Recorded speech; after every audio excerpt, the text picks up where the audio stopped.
বিসমিল্লাহির রহমানির রহিম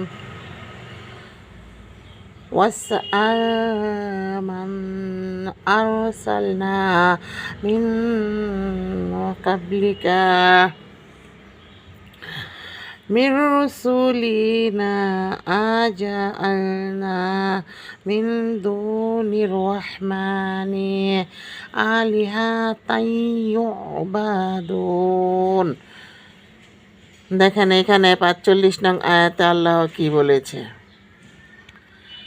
তোমার পূর্বে মানে রাসূলকে বলতেছে, হে রাসূল আপনার পূর্বে যেসব রাসূল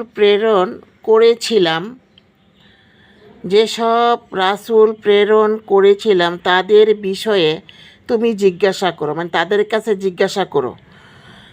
জিজ্ঞাসা করো আমি তাদেরকে কি ইবাদত দিয়ে পাঠিয়েছিলাম, কিসের দাওয়াত দিয়ে পাঠিয়েছিলাম। দয়াময় আল্লাহ কি তিনি ছাড়া কোনো ইবাদত স্থির করেছিলেন যার ইবাদত করা হতো? এখানে দেখেন আল্লাহ কি তিনি ছাড়া কোনো ইবাদত স্থির করেছিলেন। আল্লাহ বলতেছে যে আমাকে সেজদা করা ছাড়া, আমার জিকির ছাড়া আমি কি কোনো দেব দেবীর কোনো ধর্মের পূজা করা শিখাইছি কি না? হে রাসূল আপনি পূর্বের নবীদেরকে জিজ্ঞাসা করবেন। এটা কখন বলছিল এই কথাটা বলছিল মেরাজের রাত্রে। এই যে আসতেছে সোমবারে দিনগত শবে কদরের রাত, সোমবার দিনগত শবে কদরের রাত যাকে বলা হয় ২৭-এর রাত।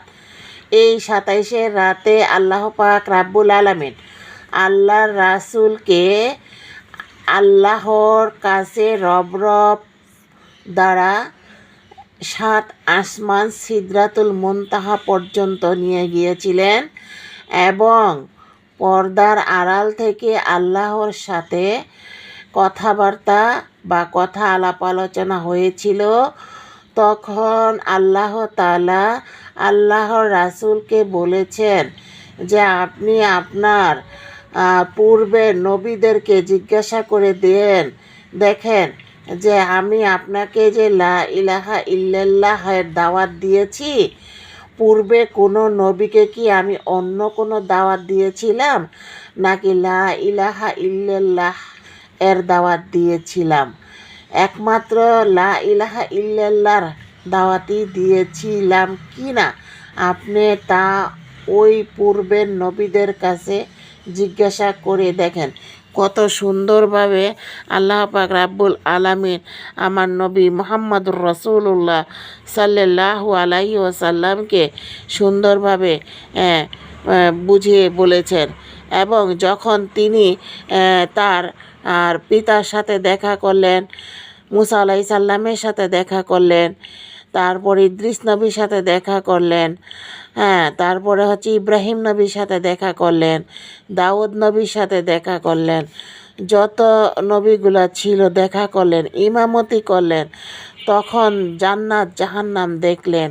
তখন তিনি তার পূর্বের নবীদেরকে জিজ্ঞাসা করেছিলেন, আল্লাহ আমাকে যে বাণী দিয়েছেন প্রচার করার জন্য, আপনাদেরকে কি একই বাণী দিয়েছেন? তখন প্রত্যেক নবী বলেছিল যদি যদি যদি আপনি শেষ নবী হয়ে থাকেন তাহলে আপনার কথা সত্য যে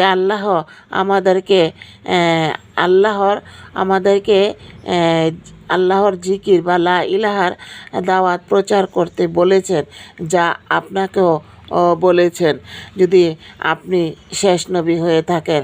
তখন মুহাম্মদুর রাসূলুল্লাহ সাল্লাল্লাহু আলাইহি ওয়াসাল্লাম তিনি বললেন যে হ্যাঁ আমি হলাম মুহাম্মদুর রাসূলুল্লাহ সাল্লাল্লাহু আলাইহি ওয়াসাল্লাম। সবাই এক বাক্যে বলে উঠল, জানতাম যে আপনি হচ্ছেন এই দুনিয়ার শেষ পয়গাম্বার এবং শেষ নবী। আপনার পরে আর কোনো নবী আসবে না। তাই আজকে আগামীকাল রাত্রে যখন শবে কদর হবে, এই কথাগুলো হাজার হাজার আলেম ওলামাগণ প্রচার করবে। মিলিয়ে দেখবেন এই ৪৫ নং আয়াতের সাথে শবে কদরের কথার মিল আছে কি না। তাই আমি আজকে এই ভিডিওটি বেশি বেশি করে শেয়ার করার জন্য সবাইকে আহ্বান জানাবো। অন্তত ১০০টা শেয়ার করে দেন এবং অন্তত ৫০০টা সাবস্ক্রাইব করে দিয়েন। ৫০০টা সাবস্ক্রাইব দেখি শবে কদরের উপলক্ষে, আয়াতের উপলক্ষে মানদণ্ড হিসাবে জানার জন্য আপনারা ৫০০ সাবস্ক্রাইব করবেন কি না আমি দেখতে চাই। কে কে আল্লাহর এই কথাকে বিশ্বাস করেন অবশ্যই সাবস্ক্রাইব করবেন, অবশ্যই সাবস্ক্রাইব করবেন, অবশ্যই সাবস্ক্রাইব করবেন ইনশাআল্লাহ। তো আজকের মতো এখানেই, ভালো থাকবেন, সুস্থ থাকবেন। আল্লাহ হাফেজ। আসসালামু আলাইকুম ওয়া রাহমাতুল্লাহ।